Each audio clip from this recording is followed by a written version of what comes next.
A promessa ao vencedor. Apocalipse 3:5.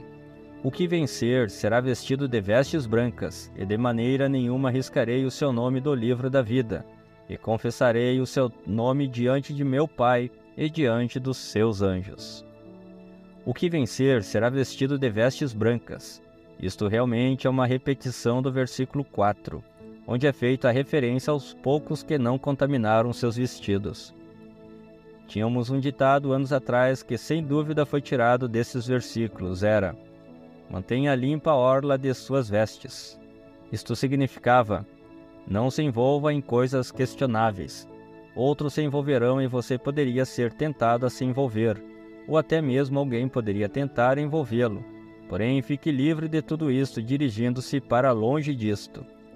Agora Deus vai recompensar os que seguiram este aviso. Eles vão ser vestidos de branco, assim como ele está vestido de branco. Pedro, Tiago e João ouviram no monte da transfiguração, e suas roupas se tornaram tão brancas quanto a luz. É assim que os santos vão estar vestidos. Suas vestes resplandecerão, extremamente brancas. Você sabe que estamos vivendo no tempo do fim. É nesta era que as igrejas vão se ajuntar. E como elas agora mesmo estão controlando a política mundial, em breve controlarão as finanças do mundo. Então, se você não pertencer à Organização Mundial de Igrejas, você não poderá comprar ou vender. Você perderá tudo. Os que permanecem fiéis a Deus e mantêm suas vestes limpas da contaminação deste sistema mundial de ordens eclesiásticas serão fisicamente despojados.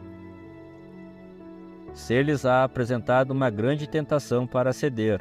Pregadores cederão com o pretexto de que servirão a Deus dentro da estrutura do sistema anticristão da besta.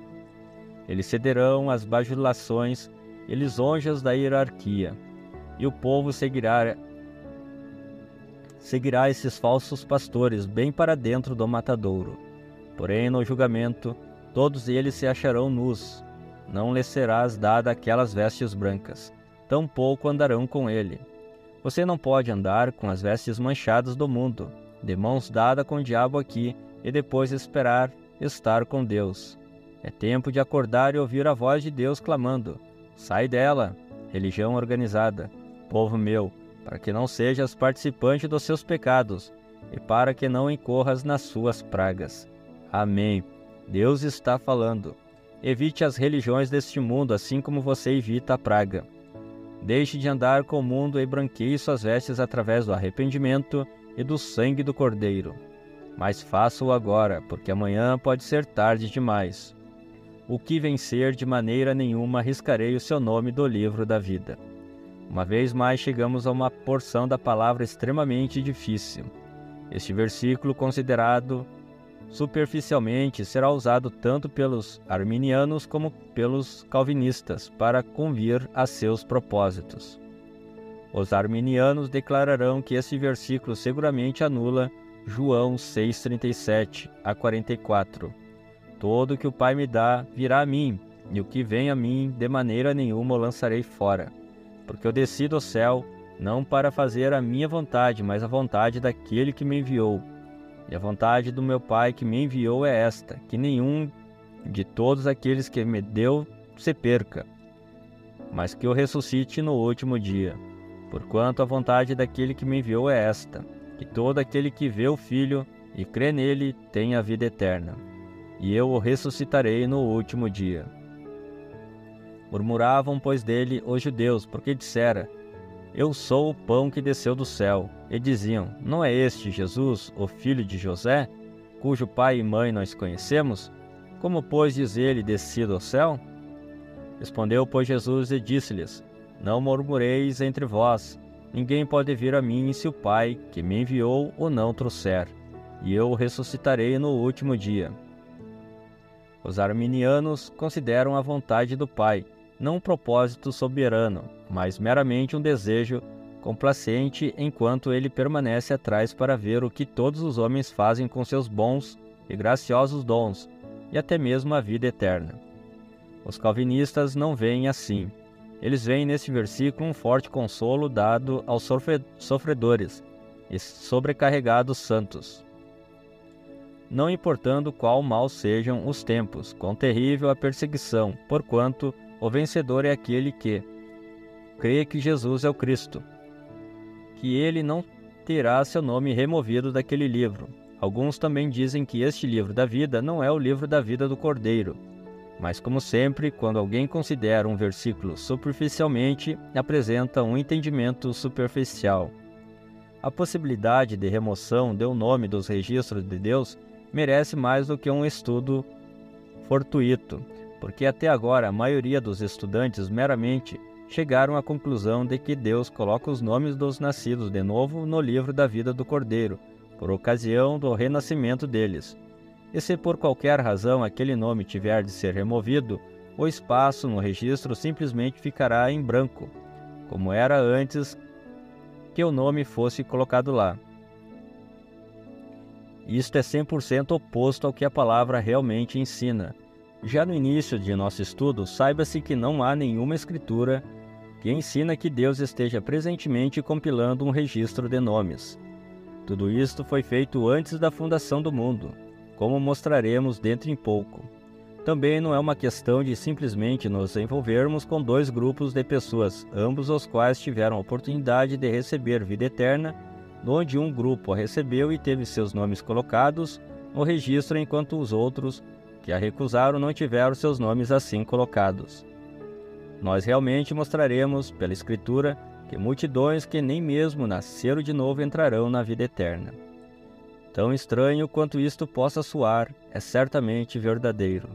Também mostraremos que há um grupo de pessoas cujos nomes, tendo sido colocados naquele registro antes da fundação do mundo, não pode, sob quaisquer circunstâncias, ter aqueles nomes removidos. Mas mostraremos também que outro grupo, cujos nomes estavam naquele registro antes da fundação do mundo, terão seus nomes removidos. Para começar, não há nenhuma base para as alegações de que o livro da vida do Cordeiro não é o mesmo que o livro da vida. O livro da vida poderia ser chamado o livro da vida do Cordeiro, ou o livro da vida de Cristo, ou até mesmo teu livro e o livro dos viventes. Somente nomes estão escritos nele. Apocalipse 13:8. E adoraram-na, a besta, todos os que habitavam sobre a terra, esses cujos nomes não estão escritos no livro da vida do Cordeiro, que foi morto desde a fundação do mundo. Apocalipse 17:8.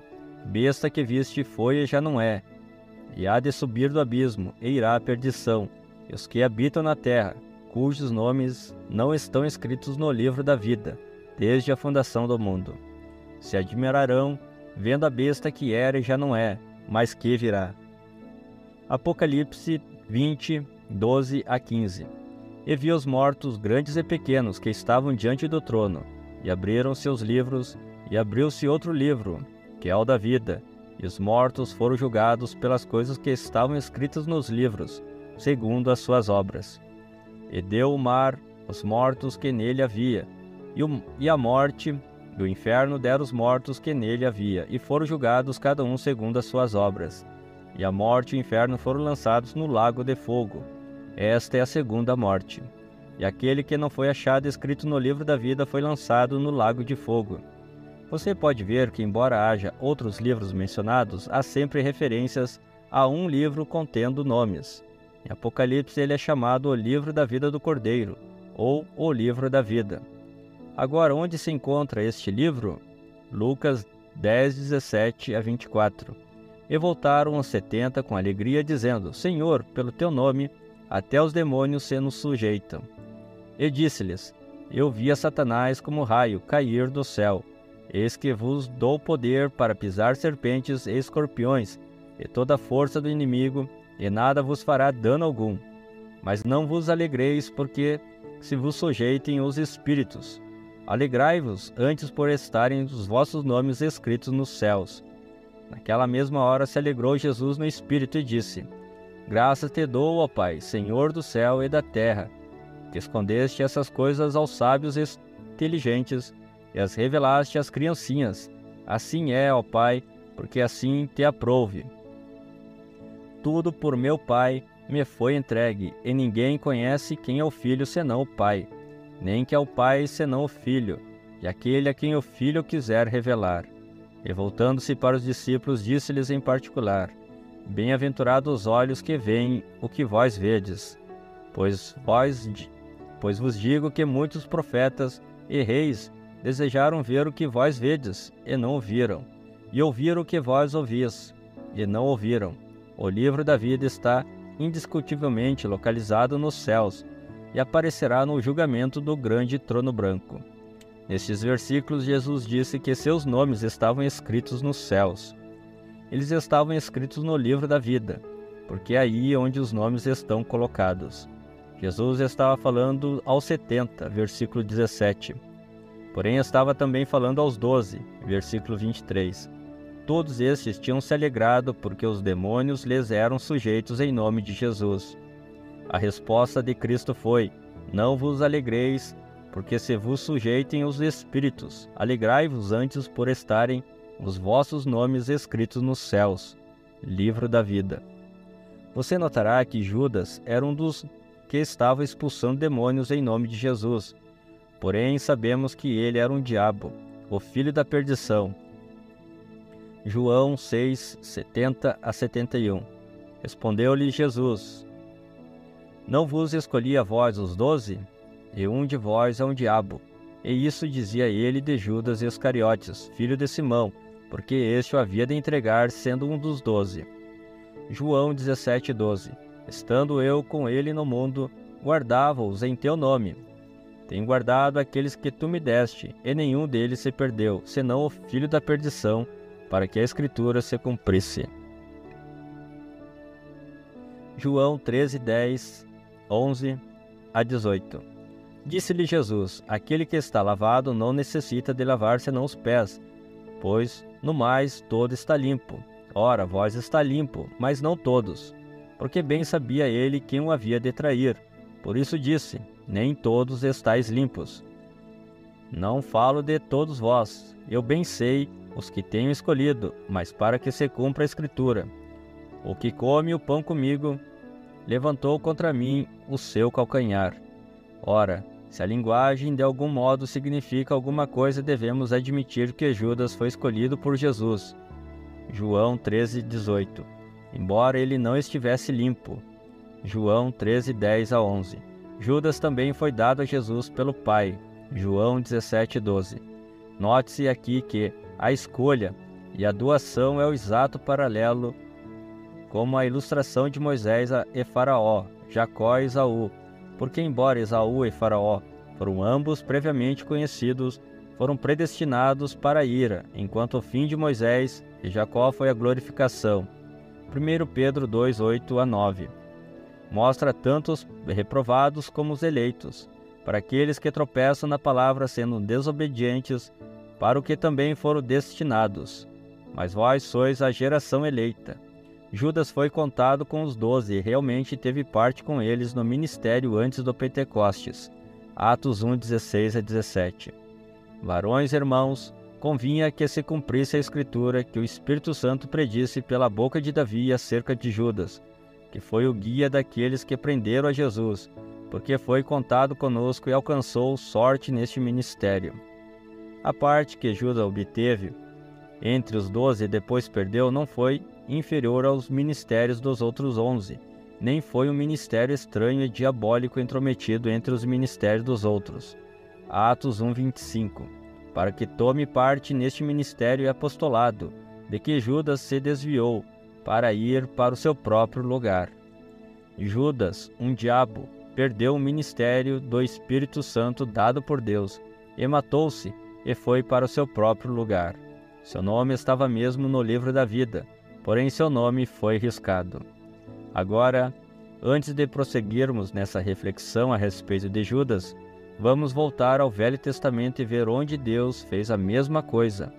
Em Gênesis 35, 23 a 26, os filhos de Jacó eram em número de 12, e seus nomes eram como segue: Rúben, Simeão, Levi, Judá, Isacar e Zebulon, José e Benjamim, Dan e Naphtali, Gade e Azer. Os descendentes desses 12 filhos tornaram-se as 12 tribos de Israel, com exceção de José, que não teve uma tribo designada pelo seu nome, porque na providência de Deus havia de ser 13 tribos, e aos 2 filhos de José foi concedida a honra de levar as 12 para 13. Você sabe, é claro que isto foi necessário, porquanto Levi foi separado a Deus para o sacerdócio.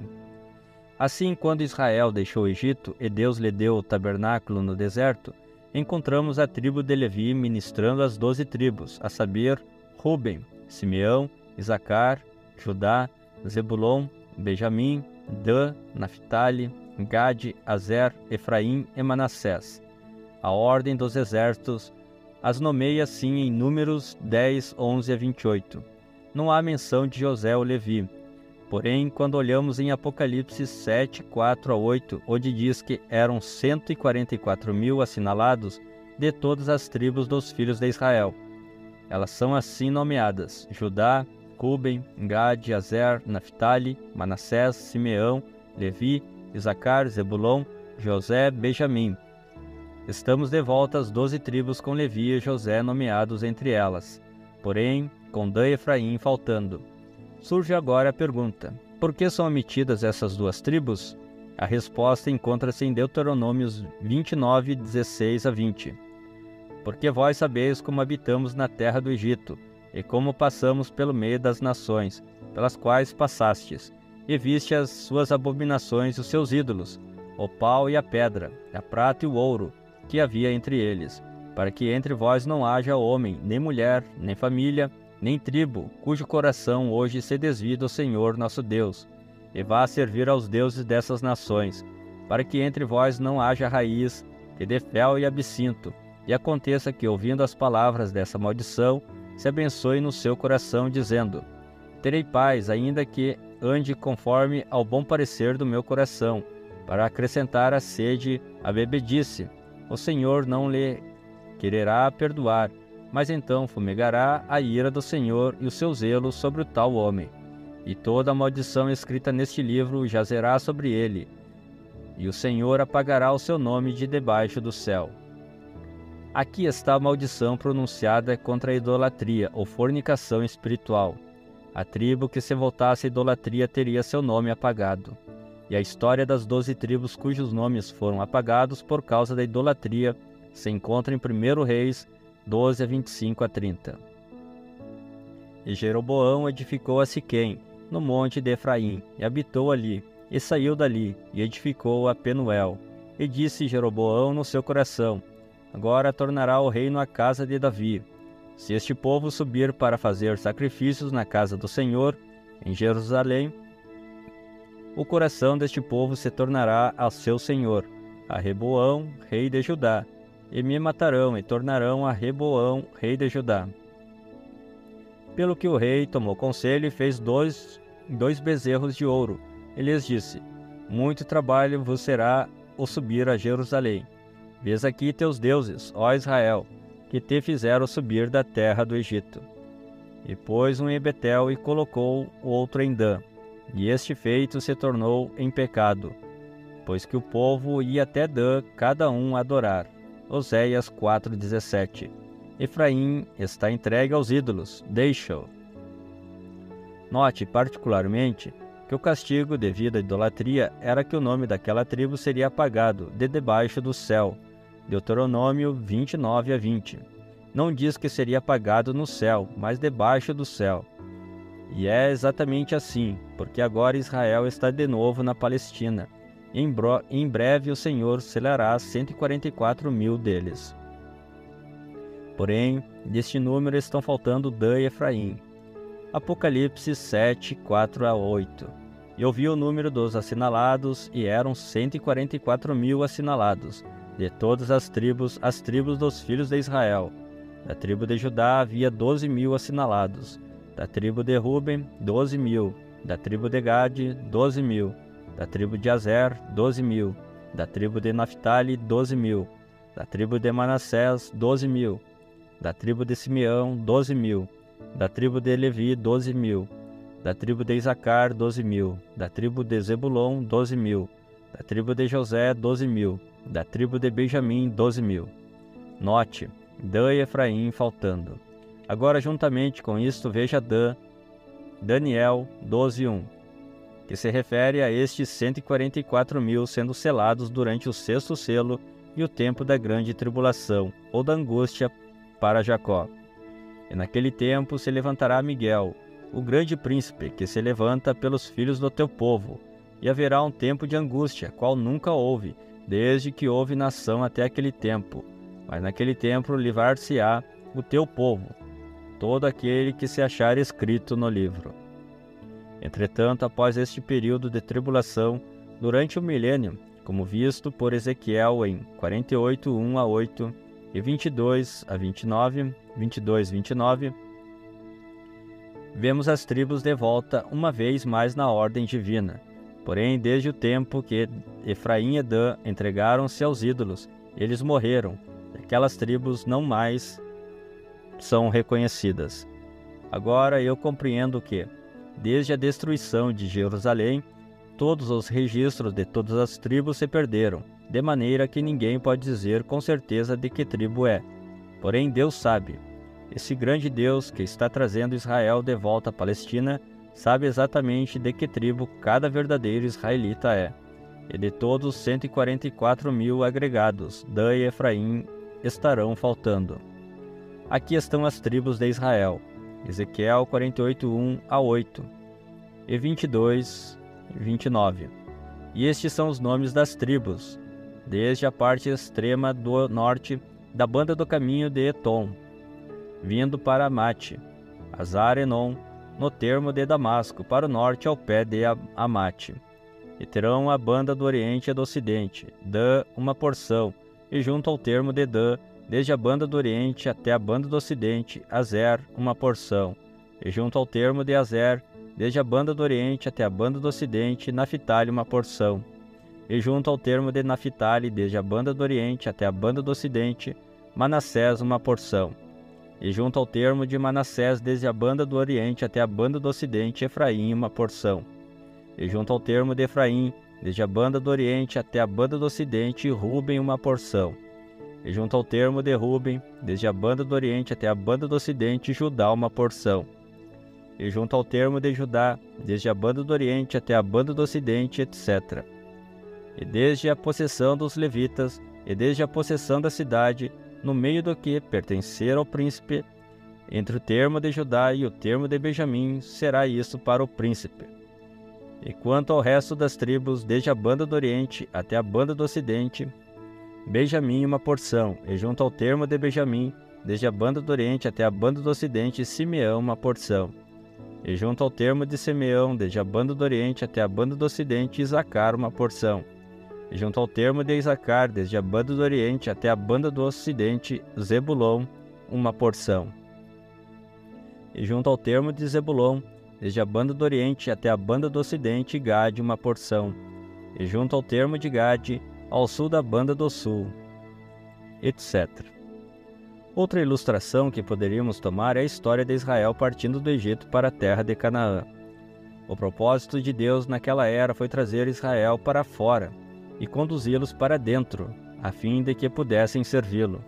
Assim, quando deixaram o Egito, todos eles saíram sobre o sangue do cordeiro sacrificial. Todos atravessaram as águas do batismo no Mar Vermelho. Todos desfrutaram dos grandes milagres. Todos comeram do maná. Todos beberam da rocha. E quanto às evidentes bênçãos e manifestações externas, todos eles participaram de maneira igual e idêntica. Porém, quando chegaram a Moabe, todos os que se juntaram à festa de Baal-Peor morreram. Suas carcaças caíram no deserto, porque foi ali que rejeitaram a palavra de Deus e se desviaram dela. Ora, é disto que Hebreus 6:1-9 fala, o qual foi ressaltado tão meticulosamente na era de Pérgamo. Você não pode concordar com apenas parte da palavra. Você tem que aceitar toda a palavra. Há pessoas que parecem envolvidas nas coisas de Deus, quase 100%. Elas são como Judas. Ninguém, senão Jesus, sabia exatamente que tipo de pessoa era Judas. Assim chegou o dia em que Judas fez exatamente o que Israel fez em Baal-Peor. Ele decidiu que queria juntar-se com forças da falsa vinha, entrar na organização político-financeira da religião anticristã e antipalavra. E assim o fez.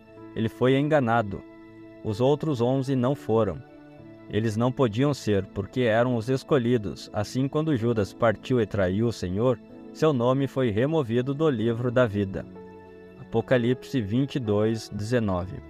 Agora, estou certo de que você notou que aqueles cujos nomes estavam no livro da vida eram parte da ordem religiosa daquele dia que concentrava-se em torno do verdadeiro Deus e da adoração dele, embora não adorassem de acordo com a verdade, palavra. Assim como Judas, eles não foram até o fim. Veja como Judas foi escolhido por Deus. Ele foi instruído na verdade. Ele participou do conhecimento de mistérios. Ele teve um ministério de poder concedido a ele e curou os enfermos e expulsou demônios em nome de Jesus. Porém, quando chegou a hora decisiva, ele vendeu-se por ouro e poder político. Ele não subiu a Pentecostes para receber o Espírito Santo. Ele foi privado do Espírito. Não se engane acerca disto. Uma pessoa que é verdadeiramente batizada pelo Espírito Santo no corpo de Cristo, recebendo a plenitude do Espírito, estará completamente na palavra. Esta é a evidência de ser batizada com o Espírito Santo. Judas falhou. Multidões falham exatamente aí. E quando falham em continuar nessa palavra, seus nomes são tirados do livro da vida. Para esclarecer melhor esta remoção de nome do livro da vida, devemos estender nossos pensamentos a Israel nos dias de Moisés. Êxodo 32, 30-34. E aconteceu no dia seguinte, Moisés disse ao povo: Vós pecaste grande pecado, agora, porém, subirei ao Senhor, porventura farei propiciação por vosso pecado. Assim tornou Moisés ao Senhor e disse: Ora, este povo pecou pecado grande, fazendo para si deuses de ouro. Agora, pois, perdoa o seu pecado, senão risca-me, peço-te, do teu livro, que escreveste. Então disse o Senhor a Moisés: Aquele que pecar contra mim, a este riscarei do meu livro. Vai, pois, agora, conduze este povo para onde te tenho dito. Eis que o meu anjo irá diante de ti. Porém, no dia da minha visitação, visitarei neles o seu pecado. É mais do que evidente que nomes têm sido e serão removidos do livro da vida, até que o tempo não mais exista. Nesta situação em particular, foi por causa da idolatria, assim como quando Dan e Efraim perderam seus direitos como tribos por adorarem os bezerros de ouro. Todos que adoraram os ídolos tiveram seus nomes removidos do livro da vida. Quando Israel rejeitou a liderança de Deus na coluna de fogo e voltou-se para adorar os bezerros de ouro, seus nomes foram removidos do livro da vida. Êxodo 32-33. Aquele que pecar contra mim, a este riscarei do meu livro. Se este voltar-se aos ídolos, requer a pena de remoção de nomes do livro da vida. Então, muito certamente, a rejeição de Israel a Jesus Cristo como Messias requeriria uma pena igualmente severa. Isto é exatamente assim. O Salmo 69, que apresenta a humilhação de Jesus, diz nos versículos 21 e 28. Deram-me fel por mantimento, e na minha sede me deram a beber vinagre. Torne-se a sua mesa diante deles em laço, e para a sua inteira recompensa em ruína. Escureçam-se-lhe os olhos, para que não vejam, e fazem com que os seus lombos tremam constantemente. Derrama sobre eles a tua indignação, e prenda-os o ardor da tua ira. Fique desolados o teu palácio, e não haja quem habite nas suas tendas, pois perseguem a quem afligiste, e conservam sobre a dor daqueles a quem feriste. Acrescenta iniquidade à iniquidade deles, e não entre na justiça. Sejam riscados do livro da vida e não sejam escritos com os justos. Quando os judeus rejeitaram Jesus, Deus voltou-se literalmente deles para os gentios. Atos 13, 46-48. Mas Paulo e Barnabé, usando de ousadia, disseram: Era mister que a vós, se vos pregasse primeiro a palavra de Deus, mas visto que a rejeitais, e vos não julgais dignos da vida eterna, eis que nos voltamos para os gentios, porque o Senhor assim nolo mandou. Eu te pus para luz dos gentios, para que sejas de salvação até os confins da terra. E os gentios, ouvindo isto, alegraram-se e glorificavam a palavra do Senhor, e creram todos quantos estavam ordenados para a vida eterna. Isto não sugere que não restarão mais nomes dos livros das tribos de Israel no livro da vida, porque muitos destes, mas não multidões, através do princípio da eleição, estarão na era da igreja gentia e entrarão no corpo de Jesus Cristo, mostrando que seus nomes de fato permaneceram no livro da vida. Também, como mostraremos de acordo com o 5º selo, multidões de judeus martirizados receberão do Senhor vestes brancas e vida eterna. Também os 144.000 serão selados na sua vinda, provando que seus nomes tampouco foram removidos. Porém, é como bem exatamente descreve o Salmo 69, que são os iníquos ou os injustos rejeitadores de Cristo e os destruidores do seu povo, cujos nomes serão removidos. Como Israel, o povo eleito de Deus, na sua maioria perdeu seus direitos no livro da vida por rejeitar Jesus. Assim, a maioria da igreja gentia entrará também em condenação, com a consequente remoção de seus nomes do livro da vida, por rejeitar a palavra e entrando assim no movimento ecumênico mundial, que é a imagem heresia da besta. Há um outro ponto a observar aqui. No julgamento do grande trono branco haverá uma separação de pessoas. O livro da vida será aberto e outro livro será aberto. Mateus 25, 31 a 46. E quando o Filho do Homem vier em sua glória, e todos os santos anjos com ele, então se assentará no trono da sua glória. E todas as nações serão reunidas diante dele, e apartará um dos outros, como o pastor aparta dos bodes as ovelhas, e porá as ovelhas à sua direita, e os bodes à sua esquerda. Então dirá o rei aos que estiverem à sua direita: Vinde, benditos de meu Pai, possuí por herança o reino que vos está preparado desde a fundação do mundo, porque tive fome, e deste-me de comer, tive sede, e deste-me de beber, era estrangeiro, e hospedaste-me, estava nu, e vestiste-me, adoeci, e visitaste-me, estive na prisão, e foste ver-me. Então os justos lhe responderão, dizendo: Senhor, quando te vimos com fome, e te demos de comer, ou com sede, e te demos de beber? E quando te vimos estrangeiro, e te hospedamos? Ou nu, e te vestimos? E quando te vimos enfermo ou na prisão, e fomos ver-te? E respondendo o rei, lhes dirá: Em verdade vos digo que, quando fizestes a um desses meus pequeninos irmãos, a mim o fizestes. Então dirá também aos que estiverem à sua esquerda: Apartai-vos de mim, malditos, para o fogo eterno, preparado para o diabo e seus anjos, porque tive fome, e não me deste de comer, tive sede, e não me deste de beber, sendo estrangeiro, não me recolhestes, estando nu, não me vestistes, e enfermo, e na prisão, não me visitastes. Então eles também lhe responderão, dizendo: Senhor, quando te vimos com fome, ou com sede, ou estrangeiro, ou nu, ou enfermo, ou na prisão, e não te servimos? Então lhes responderá, dizendo: Em verdade vos digo que, quando a um destes pequeninos o não fizestes, não o fizestes a mim. Irão para o tormento eterno, mas os justos para a vida eterna. Apocalipse 20, 11 a 15. E vi um grande trono branco, e o que estava sentado sobre ele, de cuja presença fugiu a terra e o céu, e não se achou lugar para eles. E vi os mortos, grandes e pequenos, que estavam diante do trono. E abriram seus livros, e abriu-se outro livro, que é o da vida. E os mortos foram julgados pelas coisas que estavam escritas nos livros, segundo as suas obras. E deu o mar os mortos que nele havia, e a morte e o inferno deram os mortos que nele havia, e foram julgados cada um segundo as suas obras. E a morte e o inferno foram lançados no lago de fogo. Esta é a segunda morte. E aquele que não foi achado escrito no livro da vida foi lançado no lago de fogo.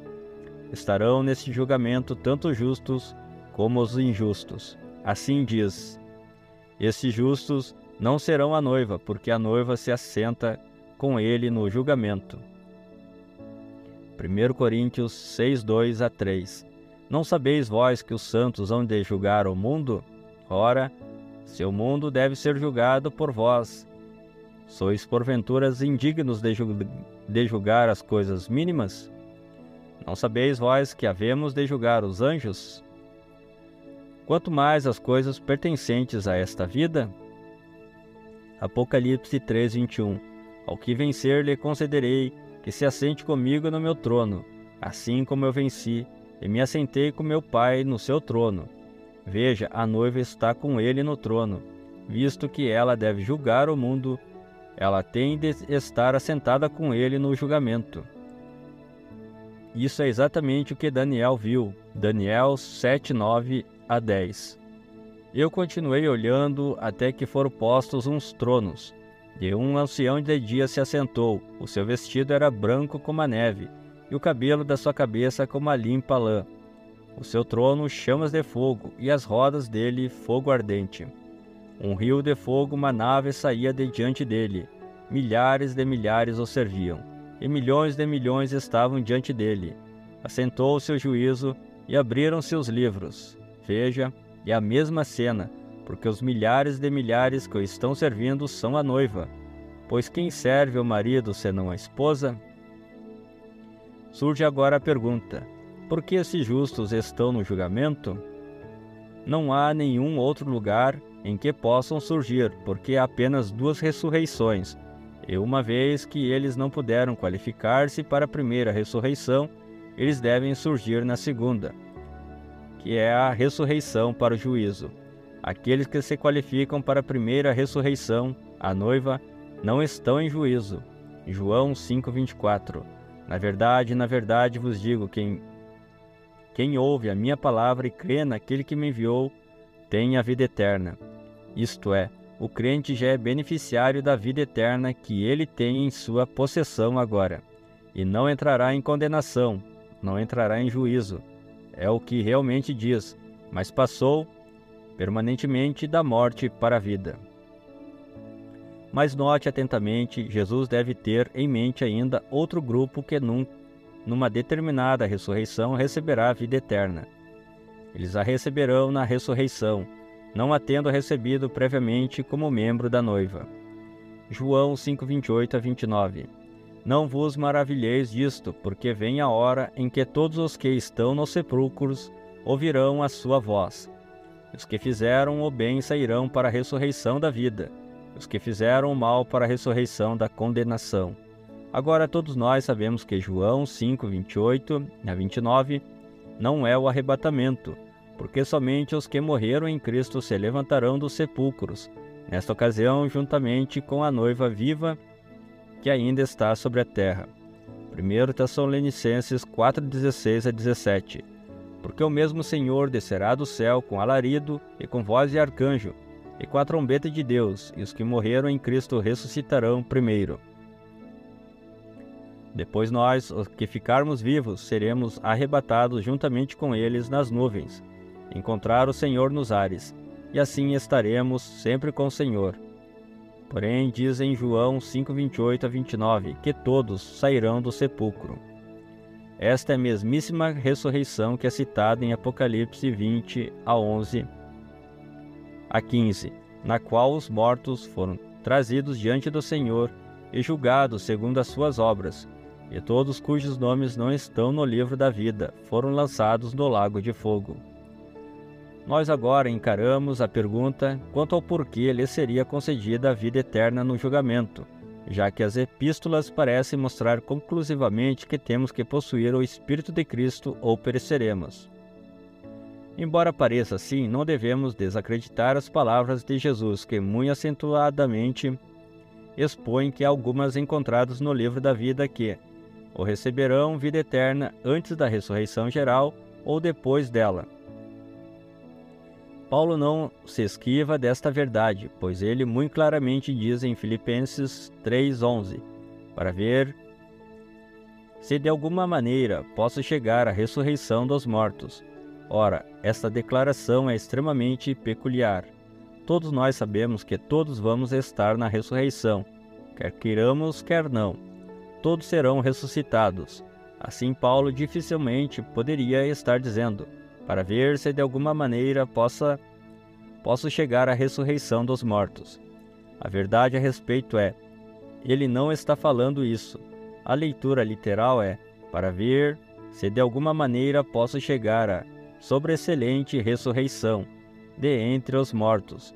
Isso não significa chegar à ressurreição geral ou segunda, mas chegar à primeira ressurreição, da qual é dito: Bem-aventurado e santo aquele que tem parte na primeira ressurreição. Sobre estes não tem poder a segunda morte, mas serão sacerdotes de Deus e de Cristo e reinarão com ele 1000 anos. A primeira ressurreição não tem nada a ver com a segunda morte. Isto acontece no final dos 1000 anos, quando todos o restante dos mortos vivem de novo. E naquele dia haverá aqueles que saem para a vida eterna e aqueles que são apanhados na segunda morte. Agora não precisamos adivinhar acerca dos que na segunda ressurreição receberão vida.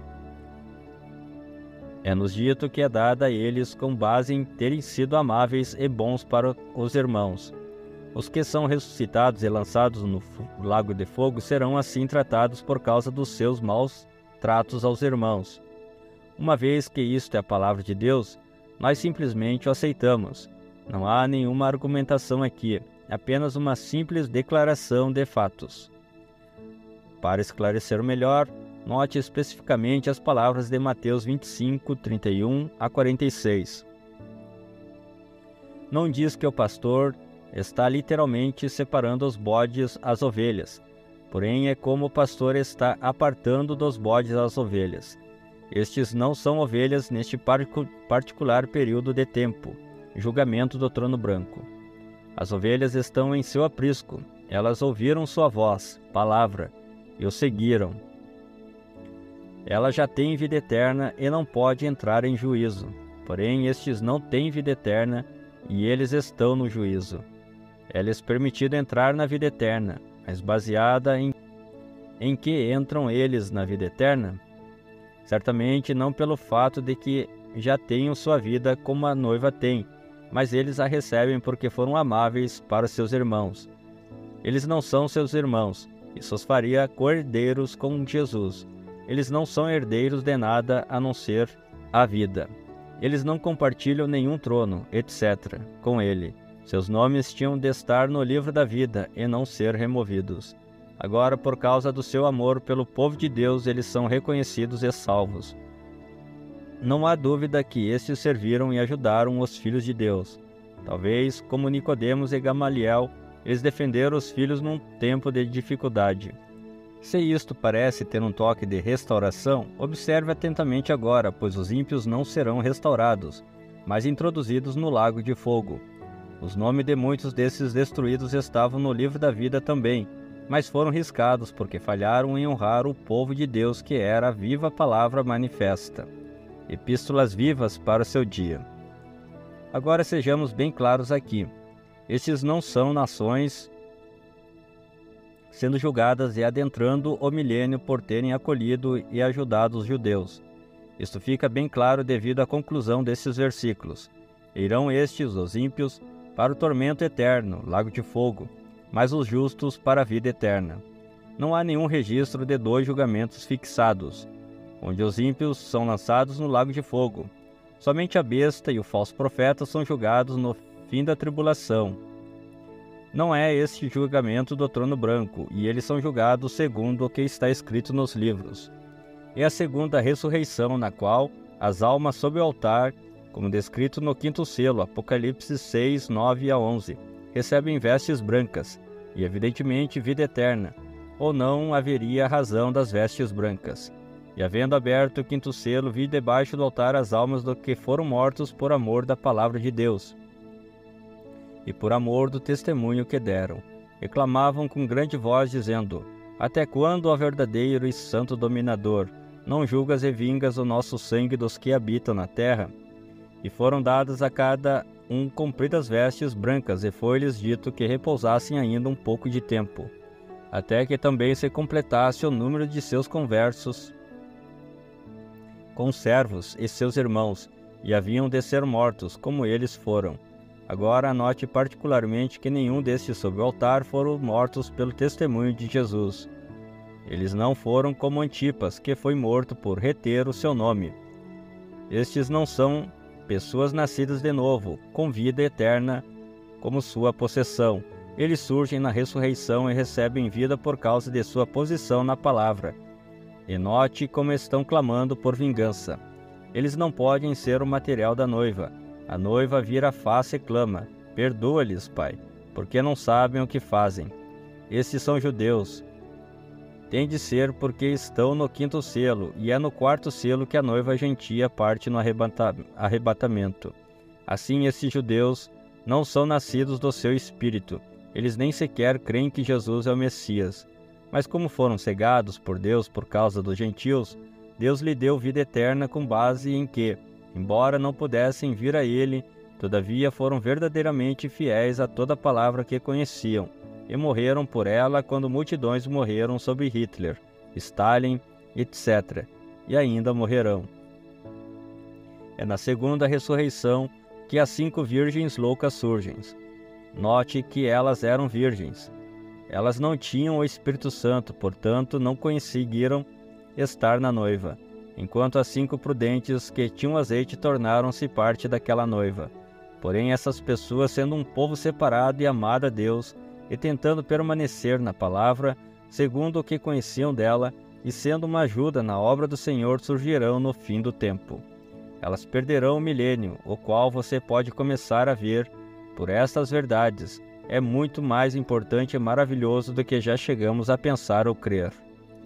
Todas essas pessoas tinham seus nomes no livro da vida, e seus nomes permaneceram. Mas os nomes dos que não permaneceram, os pertencentes às igrejas do sistema mundial, que combateram contra a noiva, serão aqueles cujos nomes serão removidos. São esses os que se perderam. Eles serão lançados no lago de fogo. Agora vamos dar mais um passo. Porém, antes de fazê-lo, vamos recapitular o nosso caso até este ponto. Em primeiro lugar, sabemos com toda certeza que o propósito de Deus baseia-se na eleição. Isto foi proposto em si mesmo. Foi propósito de Deus gerar um povo semelhante a si mesmo, que seria a noiva palavra. Ela foi escolhida antes da fundação do mundo, nele. Ela foi de antemão conhecida e amada antes mesmo que fosse manifestada sobre a terra durante as eras. Ela foi redimida pelo sangue e nunca pode entrar em condenação. Ela jamais pode estar no juízo, porque o pecado não lhe pode ser imputado. Romanos 4:8. Bem-aventurado o homem a quem o Senhor não imputa o pecado. Mas na verdade ela estará com ele em seu trono de juízo, julgando o mundo e até os anjos. Seu nome, cada um de seus membros, foi escrito numa seção do livro da vida do Cordeiro antes da fundação do mundo. Em segundo lugar, a outra classe. Seus nomes estão também no livro da vida e eles surgirão na segunda ressurreição. Os tais são as virgens loucas e os justos que são mencionados em Mateus 25.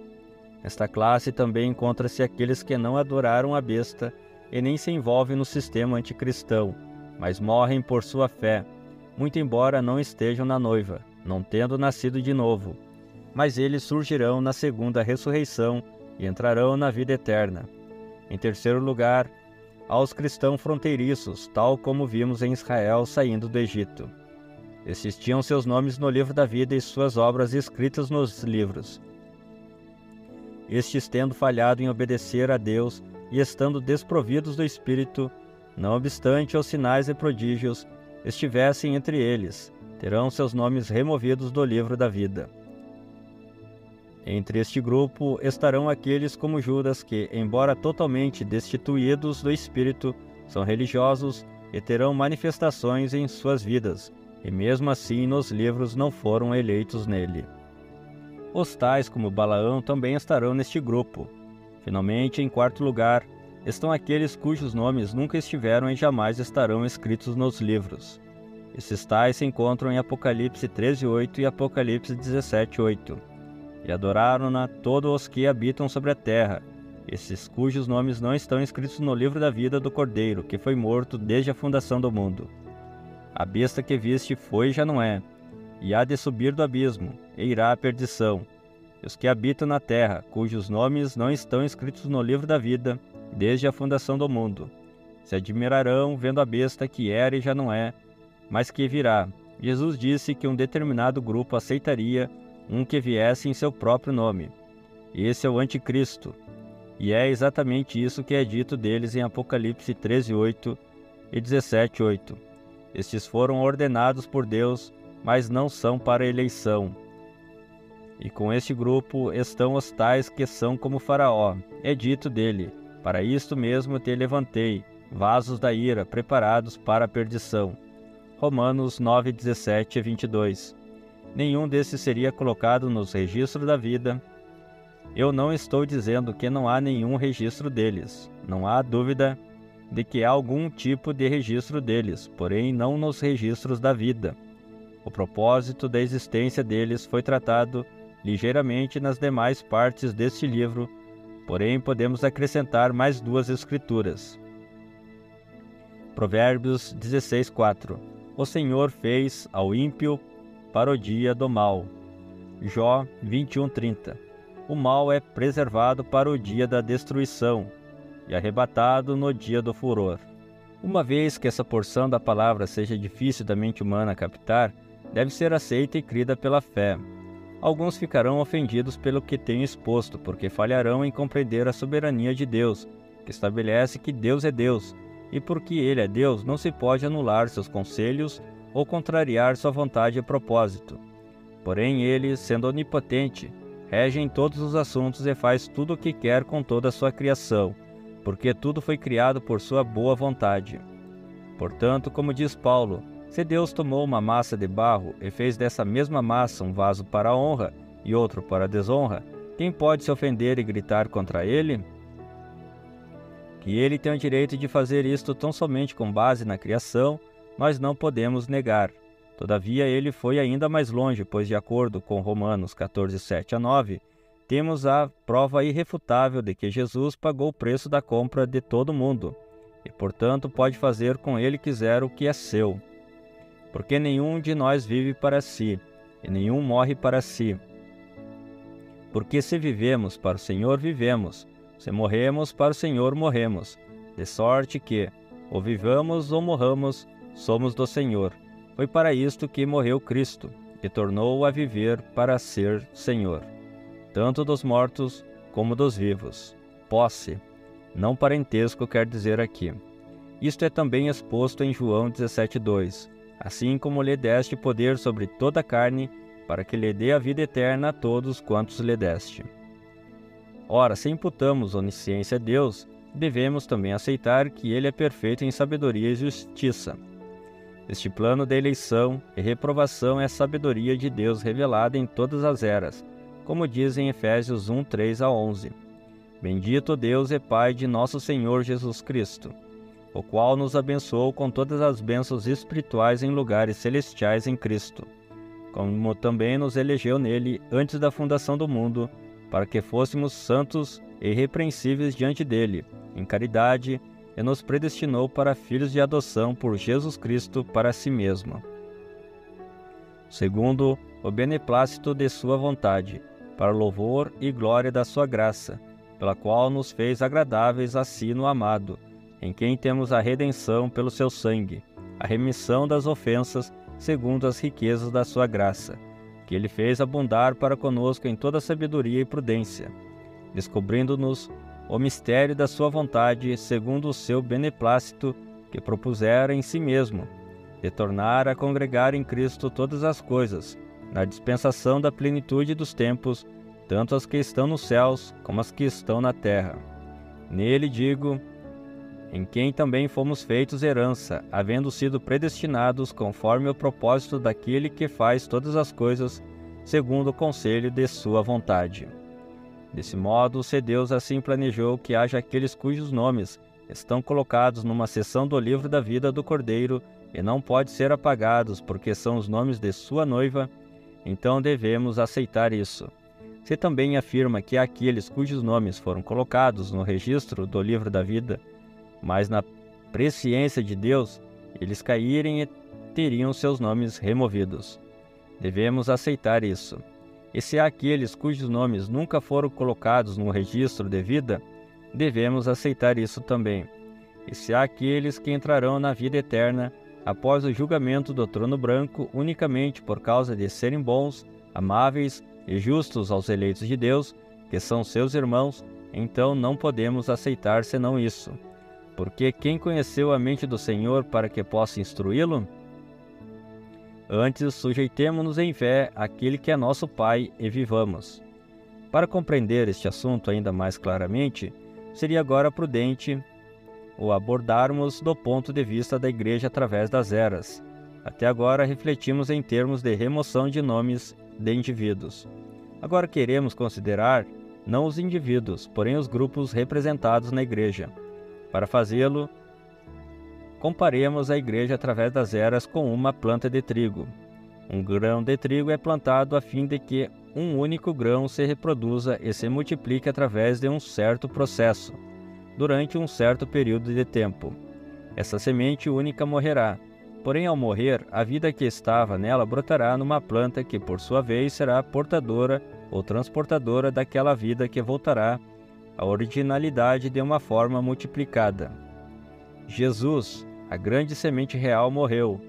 Esse incomparável que a vida da Igreja acha-se no meio da Igreja durante todas as eras, dando sua vida à Igreja, a transportadora ou portadora, a fim de que sua própria vida seja reproduzida em corpos semelhantes ao seu na ressurreição.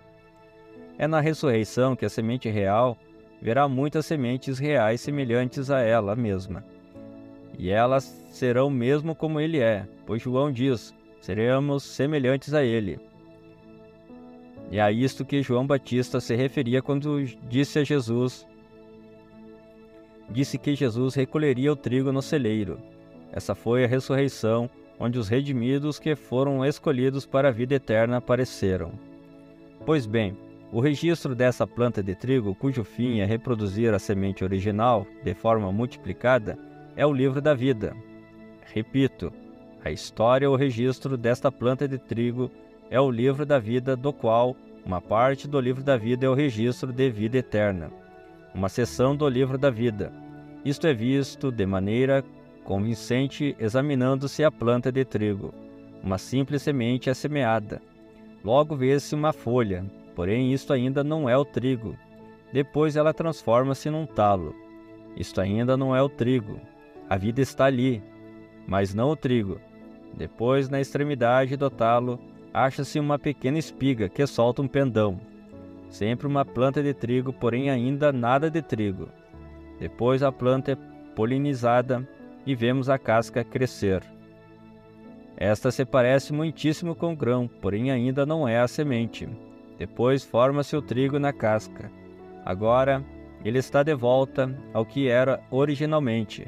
Agora o trigo maduro é colhido. Jesus Cristo morreu, ele deu sua vida. Essa vida voltaria sobre a Igreja e traria à glória muitos filhos semelhantes a ele na ressurreição. Porém, assim como a semente de trigo tinha de ter um portador para produzir semente de trigo multiplicada, assim também tinha de haver uma Igreja que seria portadora da vida de Cristo. Assim como a folha, o talo, o pendão e as cascas foram as portadoras para a semente, mas não a própria semente, assim também a Igreja coletiva, através das eras, tem sido a portadora da verdadeira semente, embora não sendo a própria semente. É por isso que podemos dizer que o livro da vida é a planta de trigo inteira. Vamos revisar isso. Aqui está essa semente original que foi plantada. Ela produziu uma folha. Aquilo não era ele. Produziu um talo. Também não era ele. Eis que surgem as cascas, nas quais o trigo deve se formar. Isso não é ele. O pendão aparece. Então o pólen cai sobre aqueles pistilos. Parte daquela planta é vivificada. Algo daquela semente original que veio através do resto da planta transforma-se em semente. Por que toda a planta não se tornou semente? Porque foi criada para aquele fim. Apenas uma parte daquela planta pode voltar a ser semente, porque apenas uma parte daquela planta de trigo é trigo de vida eterna. Você tem um tipo perfeito disso em Israel deixando o Egito. Eles saíram em número de aproximadamente 2 milhões de pessoas. Todos escaparam através do sangue sacrificial. Todos foram batizados no Mar Vermelho.